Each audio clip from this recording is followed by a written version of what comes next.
चतुरात्मा तथा भुवा तदुश्रेष्ठा तस्यात्मा तथा प्रथमास्कालं तं कृतयन् एवं नारायणेशेदमृतं कृत्वा तं सर्वपापमुक्तोऽभवन्मुक्तमाप्नुयात् प्रथमाशतां विप्रा पृथिव्यां गङ्गृतसर्वा कृतं सुमनुष्यामि शतयं नारदं नारदात्मने कृतं विप्रागतं केन पृथिव्यां तृते फूलच्छत ले लो प्रियते तु तवात सुनतमां कृतं तस्मिन् वेत्रय्यहम् इस प्रकार कालिकाष्टेटामेनकाष्टं तथा विप्राग्रयमादृष्टात्मन्त्वा इस प्रकार ब्राह्मण को संपन्न देखकर लकड़ा चमक गया। कुछ देर के बाद उसने हाथ जोड़ करके ब्राह्मण से पूछा कि आप किसका पूजन कर रहे हैं, इस पूजन का क्या फल है, कृपा कर विस्तार से कहिए। ब्राह्मण लकड़ा सत्यनारायण स्वामी का पूजन कर रहा हूँ, ये पुरस्कार दीनदयाल की वांछित फल प्रदान करते हैं, जो मेरा धन दान तुम देकर सत्यनारायण की कृपा का प्रसाद है। जिसको जैसी संगत होती है वैसे गुण दोष उत्पन्न होते हैं। ब्राह्मण के मुख से सुनकर लकड़ारा बहुत प्रसन्न हुआ और भगवान का प्रसाद खाकर जल पीकर नगर प्रस्थान किया। लकड़ारा ने मार्ग में अपने मन में चिंतन कर संकल्प किया कि आज के दिन जो भी लकड़ी के बेचने से मुझे मिलेगा, मैं उसी से सत्यनारायण स्वामी का पूजन करूंगा। इस प्रकार मन में सोच करके लकड़ी को वो स्तर पर रख देता है। भगवान के पास लकड़ारा लकड़ी का बोझ रेगिस्तान पर पहुंचता है, जहाँ पर धनी लोग रहते थे। जाती लकड़ी का दूना दाम मिल गया तब तो अच्छा लकड़ारा ने प्रसन्न से पके पके केले के फल शक्कर घी दूध गेहूं का मोल लिया। इसके बाद घर पहुंच करके बनु तथा ब्राह्मण को बुलाकर विधि पूर्वक सत्यनारायण स्वामी का पूजन किया, जिसके प्रभाव से लकड़ारा धन तथा पुत्र को प्राप्त किया और जब तक संसार मेरा शुभ हो के अंत में शत्रु बैठी जीवत सकल जन्म फल पाए अंत मरपति सदन सिधाय श्रीकंद पाए देवकंड सुतनाम द्वितीयाध्याय वृंदावन बिहारी लाल की जय।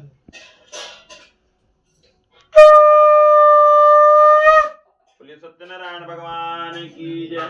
बोले चढ़ा दो, अपना ले लो।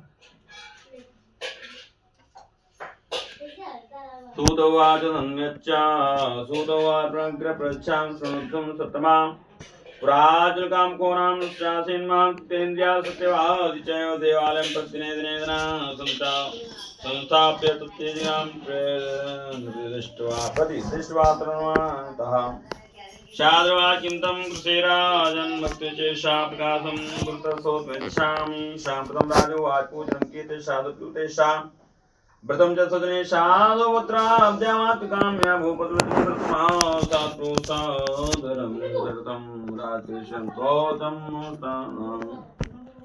तौनिर्दानुगृमागता भार्यकृतं सर्वं संदायकं तार्दमुदश्यामि दामे संतिर्वते नीलाति प्रावति सदत्मैकन्दुस्तोष्य भार्याति सुधीधरचन्द्रवर्णम् गर्भणितावतु द्वार्या सुप्ताता तस्मै मासुमैतस्या कन्यारं जायता दिने दिने था वृक्षे शुक्लपक्षे यथावति नाम्ना कलावति तन्नाम कर्मकं नीतदौलिलादि प्रास्वामिनं मधुरं वधु न करोति किमर्थं वै प्रासङ्कल्पितं मृतं प्रतिदाद्रवाक्ये विवाह समय त्या करिष्यामि मृतं ते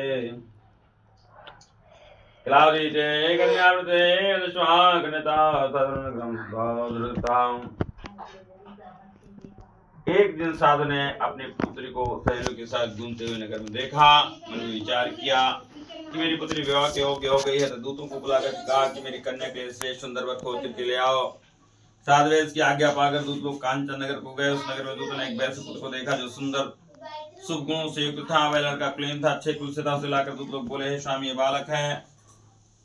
दूतों के मुख से वचन सुनकर के साधु ने अपनी पुत्री का विवाह विद्वान वैश्य का पुत्र के साथ विवाह कर दिया। कन्या के विवाह के समय दुर्भाग्य वधु ने सत्यनारायण स्वामी का उत्तम मृत्यु न भूल गया। भगवान उसकी स्नेहता प्रभाव दृष्टि है। व्यापार में कुशल साधन यानी विवाह करने के बाद निश्चय किया जब व्यापार के कहीं दूर चलना चाहिए तो दामाद को साथ लेकर व्यापार के घर से बाहर निकला और रत्नसार नगर में पहुंचकर स्वागत के समय नौका खड़ी कर दामाद के साथ व्यापार करने लगा। रत्नसार नगर के स्वामी चिंतित राजा थे। उस समय सत्यनारायण प्रभु ने प्रतिज्ञा पश्चात ध्वनियों को श्राप दे दिया कि तुमको भविष्य में कठिनता महान दुख प्राप्त हो, यह लोक का फल है। सत्यनारायण स्वामी ने बनियों को साथ देकर के उपाय किया कि एक दिन दो चोर राजा का बहुत धन चुरा करके भागे और जहाँ पर सात बने अपने दामाद के साथ सोया तो वहां जा पहुंचे। चोरों के पीछे राजा के सिपाही भी लगे थे। सिपाहियों को देखकर चोर डर के कारण धन बनी के पास रख देते हैं और तुरंत भग जाते हैं। सिपाहियों ने बनी के निकट पहुंच करके देखा कि राजा के समझ धन रखा होता है। दोनों को चोर समझ करके सिपाही लोगों ने बांध करके राजा के पास ले आए और हर से पूर्व सिपाही ने राजा से कहा कि प्रभु ये दोनों चोर जो आपका धन लेकर के भागे थे उनके लिए क्या आज्ञा है। राजा बोले इनको द्र बांध करके महादुर के कारागार में डाल दो। सुबह की माया के कारण राजा ने बनी की बात नहीं सुनी और समझ धन अपने महल उठवा लिया। वहां तो बनिया का ये हाल हुआ। घर पर बनिया की पत्नी था पुत्री को अत्यंत दुख प्राप्त हो उसको सब धन से उठा ले गया। माता पुत्री मानसिक और शारीरिक कष्ट से पीड़ित हो गई।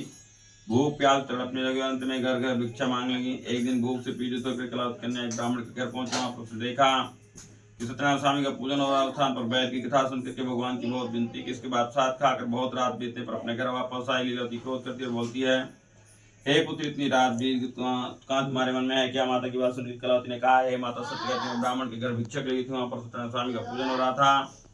पूजन दुख से मुक्त करने वाला वांछित फल देने वाला लगा। साथ चलने पर देर हो गई। लीलावती पुत्री का वचन सुनकर के बर्तन के भी याद आया था कि हाँ हमने भी कभी संकल्प किया था लेकिन आज तक पूजन नहीं कर सके। पुत्री तो पूजन सामग्री कर सत्यनारायण स्वामी का पूजन करेंगे। बंधु और स्वजनों से कुछ स्त्री ने सत्यनारायण स्वामी का पूजन किया। फिर उससे प्रार्थना की कि भगवान मेरे पति और दामाद शीघ्र वापस आएंगे तो मैं फिर आपको व्रत करूंगी। मेरे पति और दामाद से जो कुछ अपराध हो गया हो भगवान से क्षमा कीजिए। इस काल लीलावती के व्रत पूजन और प्रार्थना से भगवान प्रसन्न हो जाते हैं। और चंद्रकेतु सपने में कहा कि राजन प्रातः काल उन दोनों मुनि को कारागार से मुक्त कर दो और जो कुछ उनका धन छीनने में वापस कर दो। यदि ऐसा नहीं करोगे तो तुम्हारे राजपुत्र से तुमको नष्ट कर दिया जाएगा। इस पर स्वप्न में राजा के कर भगवान अंतर ध्यान हो गए। राजा प्रातः काल के पूजन के साथ सभा में बैठे और रात का देखा स्वप्न सब लोगों से कहा। तब लोग सुनकर के बोले, महाराज स्वप्न सत्य प्रतीत होता है। स्वप्न की आज्ञा के अनुसार ही आचरण उचित है। अनंतर राजा ने दूतों को आज्ञा दिया कि दोनों बनिया कारागार में मुक्त कर दो। राजा की आज्ञा पाकर दूतों को कारागार से दोनों बनी को निकाल कर राजस्थान उपस्थित किया और विनय पूर्वक राजा से कहा कि राजा बंधन से मुक्त किनको ले आए हैं। इनके बाद दोनों धन्यवाद किया। तब राजा दोनों बनियों की ओर देखकर कहा कि जो कुछ तुमको दुख प्राप्त हुआ उसका कारण भगवान है। मैंने इसमें तुम्हें खो गए तुम निर्भय जाओ। इतना कहने के बाद राजा ने कड़ी कटवा दिया। बाल बनवाने की आज्ञा दिया।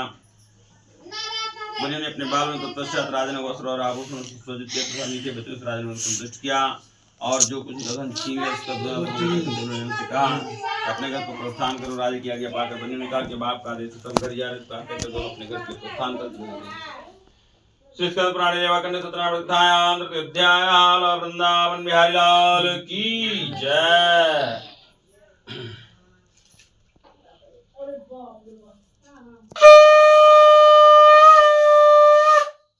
बोले सत्यनारायण भगवान की जय।